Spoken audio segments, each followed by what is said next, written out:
Hello everyone, good evening. Sorry यार, आज थोड़ा सा वीडियो ये लेट हो गया है, बट एक इंपॉर्टेंट चीज़ थी इस वीडियो में बतानी थी, तो मैं बता देता हूँ। देखिए, आज कई लोगों का कमेंट्स आए हुए थे, पहले भी कुछ दिन पहले भी आए हुए थे, और उसमें एक प्रॉब्लम ये आ रही थी कि जो प्लेलिस्ट है वो अपडेटेड नहीं है। एक अलग से प्लेलिस्ट होती तो उसमें कुछ अगर सिलेक्टेड वीडियोस होते तो वो फिर जो अपकमिंग एग्जाम है यूपीपीसी 2024 का, उसके लिए देन आरओ के लिए स्पेसिफिकली वो वीडियोस हम देख लेते हैं एंड हमें हेल्प मिल जाती है। ऐसे क्या है कि बहुत सारे वीडियोस हैं, बहुत सारी प्लेलिस्ट है, मतलब 3-4 प्लेलिस्ट हैं, तो उसमें समझ में नहीं आ रहा है कि एक्चुअली क्या चीज़ें देखनी है। अगर कोई रेगुलर व्यूअर नहीं है, सडनली उसने ज्वाइन किया है, तो उससे कैसे पता लगेगा।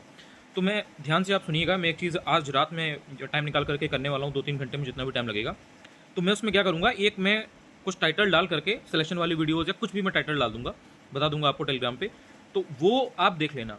मैं क्या करूँगा कि अब से जो आपके 55 दिन बचे हुए हैं यूपीपीसीएस प्रीलिम्स के लिए, देन उसके बाद में जो आपके 50 के आसपास दिन बचे होंगे आरओ के लिए, तो मोटे मोटे ऑलमोस्ट जो आपके 100 दिन है ना, इनमें मैं बहुत सारी चीज़ें कराने वाला हूँ। जैसे मैंने लास्ट ईयर कराई थी ना आपके आरओ के एग्जाम के पहले, वैसे ही तो उसमें बहुत सारी चीज़ें आएंगी। तो उसमें जो एकदम सेलेक्टेड चीज़ें हैं, देखो मैं ये नहीं करूँगा कि मैं सारे तरीके की जो वीडियोस हैं उनको मैं उसमें डाल दूँ, 1000 वीडियोस डाल दूँ, फिर मैं बोल दूँ कि 1000 देखो, तो आपको 2-3 साल केवल देखने में लग जाएगा। तो वो काम मैं नहीं करूँगा।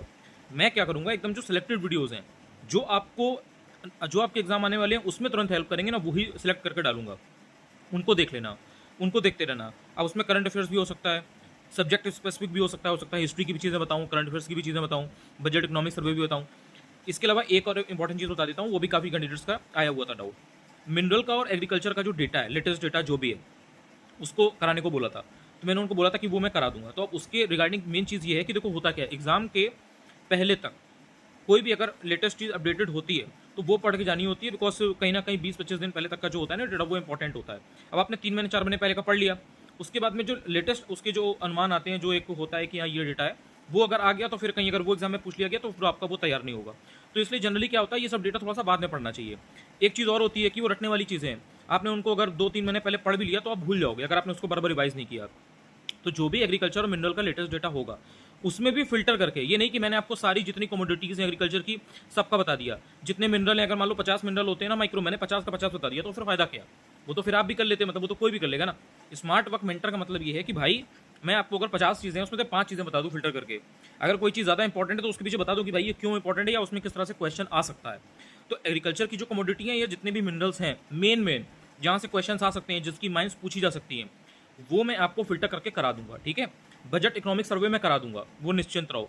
और उसमें भी फिल्टर करके बता दूंगा कि क्या कैसे क्या इंपॉर्टेंट है। एक बात और है, टेलीग्राम जरूर ज्वाइन कर लेना अगर ज्वाइन नहीं किया है। अनुज चतुर्वेदी ऑफिशियल है, सर्च करोगे मेरा नाम मेरी फोटो दिख जाएगी, मुझे तो पहचानते ही हो।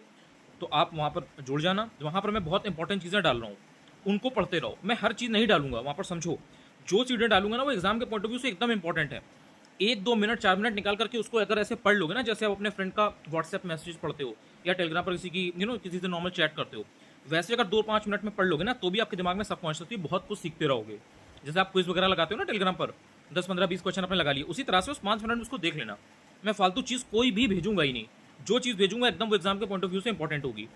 पहली बार अगर मेरा ये वीडियो यूट्यूब पर देख रहे हो तो आप चाहो तो चैनल को सब्सक्राइब भी कर सकते हो, क्योंकि यहाँ से अब मैं बहुत सारी चीज़ें उसमें डालूंगा। ज्योग्राफी भी कुछ कुछ चीज़ें समझाने वाला हूँ, करंट अफेयर्स की भी समझाऊंगा, कई सारे इनिशिएटिव उसमें छोटे छोटे आएंगे। तो अगर आप जुड़े रहोगे तो यहाँ से जो चीज़ें आएंगी एकदम एग्जाम ओरिएंटेड आएंगी। जो चीज़ एकदम से आपको एग्जाम में ये होगा कि आपने उसको पढ़ा और उसके चांसेस एकदम हाई होंगे, उनको मैं पहले कराऊंगा। नोट्स वगैरह भी जो भी होंगे वो सब शेयर कर दूंगा, जो भी मेरे पुराने मेरे पास हैंड नोट्स हैं।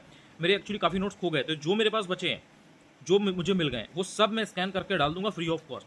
तो आप टेलीग्राम पर जुड़े रहोगे तो आपको पता चलता रहेगा। यूट्यूब वगैरह पे उसको करा दूंगा, अगर आपको समझ में आए तो भाई उससे पढ़ लेना। उसमें सब इंपॉर्टेंट ही है, मैंने ऐसा नहीं कि मैंने सब लिख दिया फिर कहूँ कि यार भाई इससे आए, नहीं भाई, उसमें बहुत लिमिटेड चीज़ें होंगी। उतना आप करोगे तो आपको हेल्प मिलेगी। मेन मेरा मकसद बस इतना है कि आप to the point exam oriented cut to cut पढ़ कर जाओ। सब पढ़ के मत जाओ, सब तो भाई हर कोई पढ़ रहा है ना, सब तो पढ़ लोगे तो फिर मेंटर का मतलब क्या है। कोई भी कोचिंग या मेंटर का असली काम ये है कि वो आपको अगर 100 चीज़ें हैं, 100 में से 10-20 चीज़ें फिल्टर करा दे कि भाई ये इंपॉर्टेंट है। जो एक्सपीरियंस उनके पास है वो एक्सपीरियंस आपको दे पाए, तो वो फिर चीज़ आपके काम की हुई, आपकी मेहनत जो है वो स्मार्ट मेहनत हो गई, हार्ड वर्क सिर्फ और सिर्फ नहीं हुआ। तो इस चीज़ को ध्यान रखना। ये 2-3 चीज़ें थी। प्लेलिस्ट में रात में बैठ के अपडेट करने वाला हूँ यार, अभी उसमें आधा 1 घंटे में वैसे होगा नहीं। उसमें मेरे प्रॉपर एक एक वीडियो को उसमें शेड्यूल करना पड़ेगा कि जो इंपॉर्टेंट है भाई। तो आप अगर रेगुलर व्यूअर हो तो भी तो एक बार आप उसको देख लेना कि वो सारी चीज़ें आपको मालूम है या नहीं। और अगर आपने अभी हाल में चैनल को ज्वाइन किया तो भी आप उसको एक बार देख लेना। उसमें सब्जेक्ट वाइज जो भी मेन मेन चीज़ें हैं, जो भी सोर्सेज हैं, किस में किस चीज़ का ध्यान देना है, हर एक चीज़ को मैंने टू द पॉइंट बताया हुआ है। ये बात आपको मालूम होगा कि मेरा 15 मिनट का भी वीडियो होता है, 15 मिनट में से 2-3 मिनट अगर मैंने इधर उधर की बात भी की होगी, मैं मान के चल रहा हूँ, वैसे तो करता नहीं हूँ, ट्राई यही करता हूँ कि ना करूँ, लेकिन अगर की भी होगी 2-3 मिनट की बात इधर उधर, 10 से 12 मिनट बहुत काम के होते हैं, आपको कुछ नया सिखा के जाएँगे। तो अगर आपको लगता है कि कुछ भी वैल्यू आपकी प्रिपरेशन में ऐड होती है, तो कमेंट करके बताया ज़रूर करिए। अच्छा बुरा कैसा भी, अगर कोई चीज़ आपको नहीं पसंद आ रही है, वो भी आप शेयर करो। क्योंकि मैं भी परफेक्ट नहीं हूँ, बहुत सारी कमियाँ, खामियाँ मुझ में भी हो सकती हैं। सो मैं उससे सीखने की कोशिश करूँगा कि ओके ठीक है, I need to work upon this. But अगर कुछ अच्छा लगे तो बताया करिए, क्योंकि कहीं न कहीं कभी-कभी मुझे भी लगता है कि अरे जो चीज़ें मैं शेयर कर रहा हूँ, हेल्प कर रही हैं या नहीं कर रही हैं। क्योंकि इतनी सारी कोचिंग है, इतने सारे मेंटर हैं, इतना सारा यूट्यूब पर वीडियोज़ हैं, कैंडिडेट बहुत उसके लिए ओवरवेलमिंग हो जाता है। तो आप अगर बताते रहोगे जो चीज़ें जिस तरह से, तो वो चीज़ें मैं कराने की कोशिश करता रहूँगा। और अगले जो 55 दिन हैं, इनमें पूरी जान मतलब मैं डालने वाला हूँ आप लोगों के लिए। आपको भी उससे डबल जान डालनी है, क्योंकि आपको पेपर देना है इस चीज़ को लेकर के। तो बहुत सिंसियर हो जाओ। 50-55 दिन है, इसमें अपना पूरा अगर आपने एफर्ट पुट किए, जो घंटे जितने ज़्यादा आप निकाल सकते हो, अपनी प्रायोरिटीज़ अगर आपने सेट कर ली और डेली बेसिस पे चीज़ों को करते चले गए, जो प्रोसेस है ना, उस पर फोकस ज़्यादा करो, रिजल्ट पर फोकस मत करो। अगर आपकी प्रोसेस तगड़ी होगी तो रिजल्ट मिलेगा। प्रोसेस में खामियां होंगी, सही तरह से गाइडेड वे में चीज़ें नहीं करोगे, तो रिजल्ट भी उस मुताबिक नहीं आएगा। इस चीज़ का आपको ध्यान रखना है। लोड बहुत ज़्यादा मत लो। पढ़ाई करोगे, जो चीज़ें आपके हाथ में, देखो महात्मा बुद्ध जी ने एक बात कही थी, मैंने कहीं पढ़ा था, क्या पता आप जानते हो। उनका कहने का मतलब ये था कि उन्होंने कहा था कि बाहर का जो तूफान है, उसको आप कंट्रोल नहीं कर सकते। आपको आपके अंदर जो तूफान उठ रहा है ना, उसको कंट्रोल करना है। इसका मतलब ये है कि बाहर से जो चीज़ें हो रही हैं, ठीक है, किसी भी तरह से वो हो सकती हैं। हो सकता है आपके घर के लोग आपको परेशान करें, हो सकता है कि आपका जो आसपास का सराउंडिंग है वो उतना बेटर ना हो सकता है आपकी हेल्थ डाउन हो रही हो सकता है फाइनेंशियल क्राइसिस आ रही हो। There are multiple issues. आपको ये समझना है कि ये जो 55 दिन आपके पास हैं फॉर यूपी पीसीएस प्रीलिम्स, या 100 दिन, 110 दिन, 120 दिन आपके पास हैं आरओ के लिए, आपको ये देखना है, ये सोचना है कि भाई इसमें मैं अपना लॉस कम से कम कैसे होने दूँ और अपना बेटर मैं कैसे करूँ। अगर इंप्रूवमेंट की तरफ जाओगे तो आपको रास्ता मिलेगा। ऑब्वियसली टफ होगा, वो एकदम हाथ में चीज़ नहीं मिलेगी, लेकिन आपके लिए चीज़ें पॉजिटिव होंगी। लेकिन अगर आप ये देखोगे यार मेरे साथ ये क्यों हुआ, तो वो जो प्रॉब्लमेटिक माइंड होता है ना, जिसमें आप हमेशा प्रॉब्लम की तरफ जाते हो, उसमें फिर सॉल्यूशन का कहीं कोई स्कोप नहीं है। और टाइम एक बार निकल गया, टाइम ऐसे निकलेगा एकदम चुटकियों में। 55 से अभी रह जाएंगे 20 दिन, फिर रह जाएंगे 5 दिन, 10 दिन। ये वाली चीज़ होती है धीरे धीरे। एक एक दिन, एक एक घंटे को यूटिलाइज करने की कोशिश करो, इस बात को समझो। और आरओ वाले जितने हैं, मीन्स पढ़ना आप बंद कर दो। इतना टाइम मिलता है कि मीन्स कर लोगे, अगर आपका प्रीलिम्स स्ट्रॉन्ग नहीं है तो। अगर आपका प्रीलिम्स बहुत स्ट्रॉन्ग है, आपके अच्छे खासे 125, 130, 135 नंबर आ रहे हैं और आप कॉन्फिडेंट हो कि आप प्रीलिम्स कर लेंगे, मतलब हो जाएगा, तो आप मीन्स पढ़ते रहो 1-2 घंटा। उसमें भी आपको ध्यान रखना है कि अगर आपके पास 5 घंटे से ऊपर का समय है, आप 8 घंटे 10 घंटे पढ़ पा रहे हो, आप मेंस पढ़ो, कोई प्रॉब्लम नहीं है, 1-2 घंटे 3 घंटे पढ़ो। बट अगर आपके पास सब कुल 3 घंटे 4 घंटे हैं या 5 घंटे भी हैं और प्रीलिम्स को लेकर के आप इतना श्योर नहीं हो, इतना आपको नहीं लग रहा है कि पता नहीं होगा नहीं होगा, ऐसी वाली सिचुएशन है, पूरा फोकस अपना मीन्स इस पर प्री पर रखो। मेंस को कुछ समय के लिए रहने दो, 3 महीने कम से कम मिलते हैं। और जो प्रीलिम्स में आपका जीएस का पेपर होना है, सेम ऐसे ही मेंस में होता है, बस वो 120 नंबर का होता है। बाकी हिंदी ऐसे ये सब तैयार हो जाता है, मतलब इतना नहीं होता है कि, और एक ही काम तो करना होगा। जब प्रीलिम्स निकल जाएगा ना, तो इतना मोटिवेशन होता है ना, इतना एक मूड अच्छा हो जाता है, इतना जोश आ जाता है ना कि भाई कर लेंगे, अब तो ये मौका मिल गया है। और मेरे जितने ऑडियंस है उसमें ज़्यादातर लोग ऐसे हैं जो आरओ के लिए ज़्यादा सीरियस हैं। इस बार उनका ये है कि मुझे इसी को टारगेट करना है, इसको निकालना है। तो फिर अपने जो एफर्ट्स हैं वो वैसे ही वाले पुश करो भाई, वैसे पुश करोगे तो ज़रूर रिजल्ट मिलेगा। और घंटे निकालने की कोशिश करो।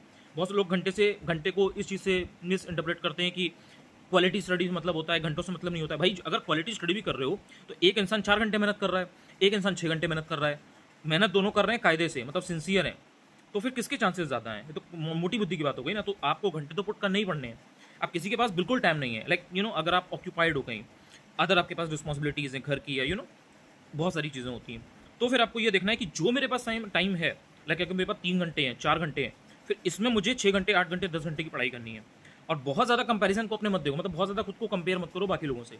उससे कहीं न कहीं एक नेगेटिविटी भी आती है। नॉर्मल चीज़ें देखो, अच्छी चीज़ें सीखने की कोशिश किया करो।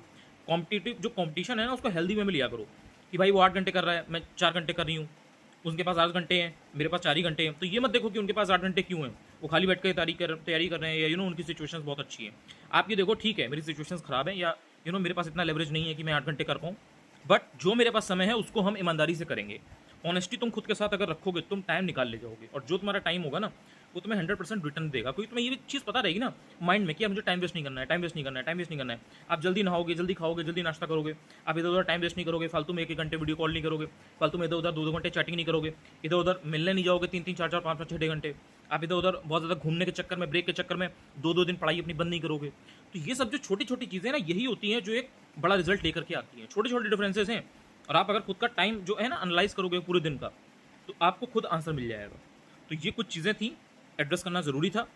तो इन चीज़ों को ध्यान रखना, प्लेलिस्ट में आज रात में बना दूंगा, उसको देख लेना। थैंक यू सो मच यार, पढ़ते रहो अच्छे से।